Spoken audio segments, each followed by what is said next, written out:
Peace, what's going on? So, here to talk to you a little bit. It's a nice day out, the sun is shining, you know what I'm saying, enjoying raw, getting that vitamin D, that natural vitamin D, you know what I mean? So in the Moorish Science Temple of America, we usually discuss certain things, you know, and a lot of the things that we discuss are very pertinent, very relevant to our condition right now, currently. And, you know, there's a lot of solutions that are involved, you know what I'm saying, not only from our doctrine, you know what I'm saying, but also from the ideas of the people who are actually, you know what I'm saying, putting things together and trying to better themselves. Holistically as a people, though, we have still a long way to go. And, you know, one of the things that's discussed in the Moorish Science Temple of America, in our Holy Quran Circle 7 specifically, it talks about the peace of a society depends upon justice. And I just did a little Facebook joint, and one of the brothers, my good brother, Sheikh David Florence Ill, he brought that up. And I think that's something that we need to discuss. I think it's a great topic because of where I was going on that particular time. The reality is this, you know, when you don't live in peace and you don't know what peace is, how do you make peace occur? What is the ideal of peace when you haven't seen it? So in order to seek for something that you don't know, what do? Well, that's what's happening a lot of times with our communities. You know what I mean? We say we want peace, but there's no peace to be found in our community. So therefore, you know, the peace of a society depends upon justice. That means that something has to occur to bring peace into existence. And that's where we stand right now. We want a peaceful society. We talk about love, truth, peace. Those are the first three principles, of our divine five principles. Love, truth, and peace. Now, those are things that we as a people don't practice anymore.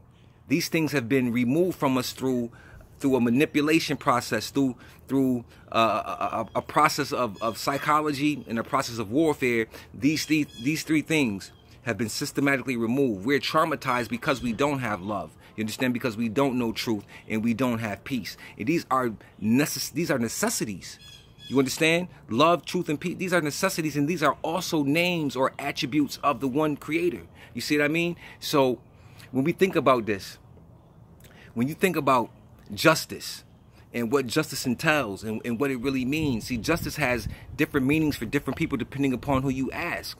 For instance, like in the old 5% school, you know, justice is just I see equality, or, you know, a reward or a penalty. Each man is held accountable for his own ways and actions. And that's the reality of justice that I still maintain, that each man is held accountable for his own ways and actions.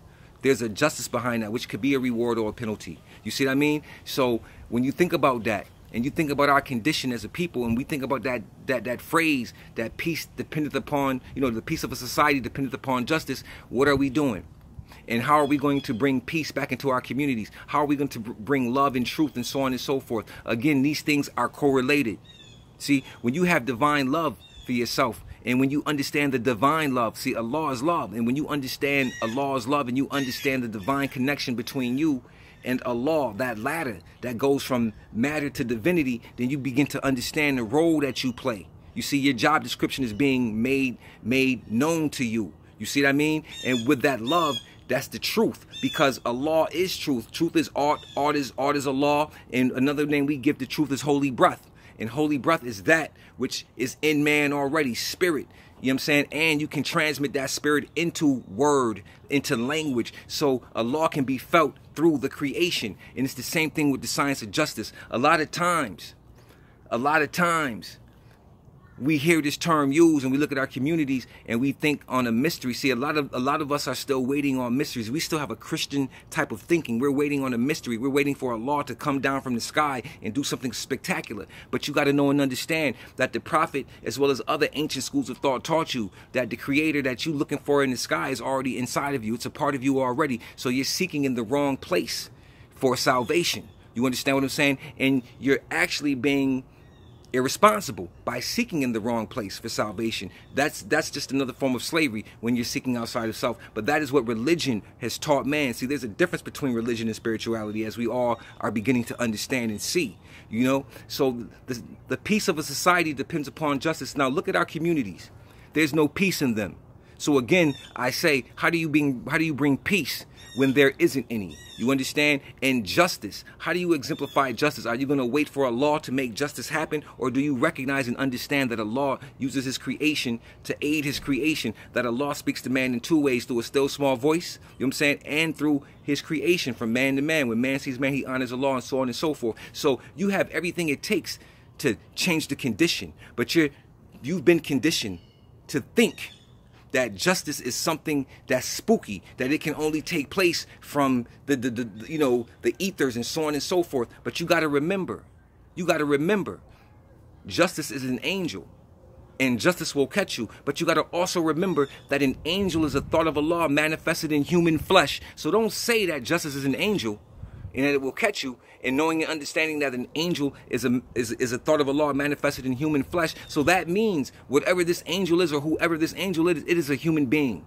You see what I'm saying? It's a man or a woman, and justice can be enacted through men and women for the purpose of just that, just. What is the name that we gave Jesus? And what does it mean? It means justice, right? Because that example, saving his people from the iron-handed oppression of the pale-skinned nations of Europe, who was governing a portion of Palestine at that time. Am I right or wrong? So with that being stated, it is the same paradigm that we're living in right now. Who's going to save us from the iron-handed oppression? It has to be our own selves. There's nothing that's going to come from outside of us to save us. That is that's a reality that we've been taught. We've been taught to wait on mysteries. We've been taught to wait on that which we don't know nothing about. And while we wait, we die. And we die at a tremendous pace. So I'm saying that justice is something that's going to be enacted by the people. You want peace in your society?